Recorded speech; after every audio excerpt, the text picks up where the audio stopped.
Here's a question about the challenges around, you've talked about the guaranteed income pilot, Laura, and about the needs of artists in some ways being related to those of the larger population. There's a question about tension around gentrification and artists moving into BIPOC communities, where sometimes there are conflicts between local communities and artists who see their communities changing, maybe in ways that concern them when artists come into their community.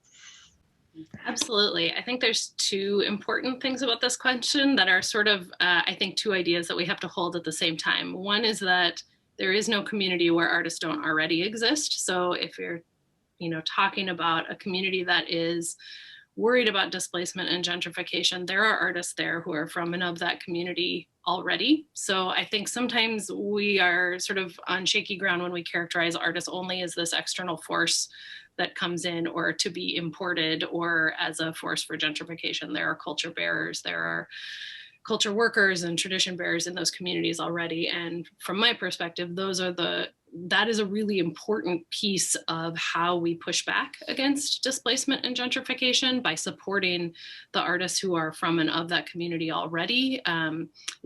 Displacement happens both economically and culturally. And so partly our guaranteed income pilot specifically focuses on the artists who are from and of our neighborhood.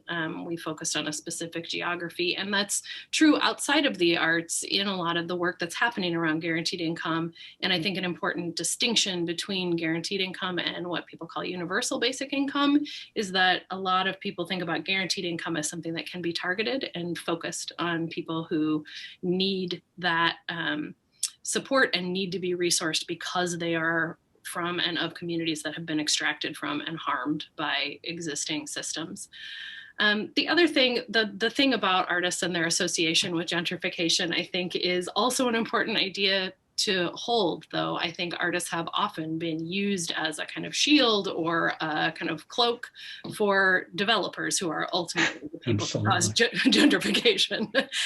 But they've wittingly and unwittingly been used as a kind of vanguard to make way sometimes, or to make things like affordable housing more palatable to neighborhoods and to push other people out. And I think that if we are going to do this work in solidarity with these other movements, then we need to come to it with the clarity around what our values are and what the ethics are. And it's part of why I believe so strongly that this work to build these new systems has to be in collaboration with other communities, that we can't consider artists a kind of special class of people who deserve things that other people don't have access to. It has to be a part of how we're building more economically just and more fair systems that benefit everyone.